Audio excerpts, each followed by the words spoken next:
जय झूलेलाल। अॼु सिंधी समाज जी न्याणी हर कंहिं ॻाल्हि में अॻिते आहे। तमामु ख़ुशीअ जी ॻाल्हि आहे। पढ़ाई लिखाई हुजे, चाहे सोशल एक्टिविटी हुजे या रांदि हुजे, हर कंहिं ॻाल्हि में सिंधी समाज जी न्याणियूं तरक़ी करे रहियूं आहिनि। इहा ॾाढी ख़ुशीअ जी ॻाल्हि आहे ऐं असां तमामु तरह जा सुख उन्हनि जे लाइ माणियूं था। असां उन्हनि जे लाइ महिनत कयूं था, माउ पीउ, ऐं उनजो इहो नतीजो आहे।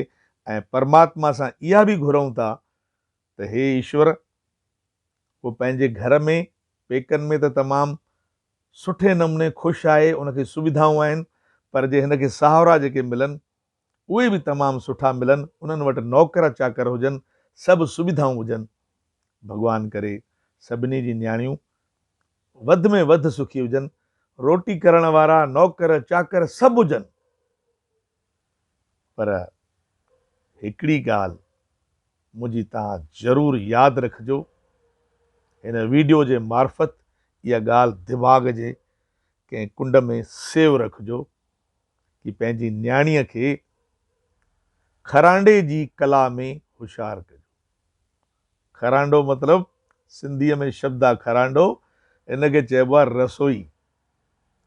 रसोईअ में तव्हां पंहिंजी न्याणीअ खे ज़रूरु निपुण कजो, सभु कुझु तव्हां उनखे सुविधाऊं ॾिजो ऐं भॻवान करे उनखे रोटी ठाहिण वारा बि मिलनि, पर उन न्याणीअ खे ख़ुदि बि रोटी सुठी ठाहिण ईंदी हुजे।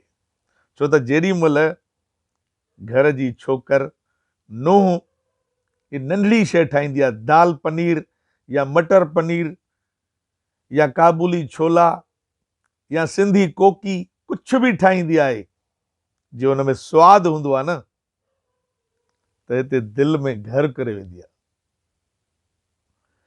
कोई बि ॻाल्हि उहा करे, हुनजी हर ॻाल्हि मञी वेंदी। तव्हां यादि रखिजो, हुनखे रसोईअ में महारत हासिलु हुजणी खपे, रसोई ईंदी हुजे। ये रसोईअ में अगरि हिकु महिला, हिकु नारी, हिकु न्याणी होशियारु हूंदी त उनजो हर कमु आसान थी वेंदो। इहा ॻाल्हि पकी अथव। इन करे इहो मुंहिंजो चवणु तव्हां मञिजो, उनखे डॉक्टर ठाहिजो, इंजीनियर ठाहिजो, पर हीअ शइ बि उनखे सेखारिजो, ॾाढी ज़रूरी अथव। ख़ुशि रहो, सिंधी ॻाल्हाईंदा रहिजो।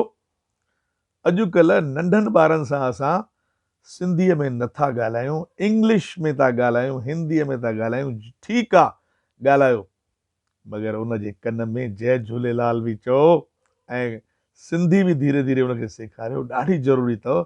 न त असां पंहिंजो कल्चर भुलिजी वेंदासीं, असांजा ॿार ख़ुदि सम्झी न सघंदा त असां आहियूं केरु। जय झूलेलाल।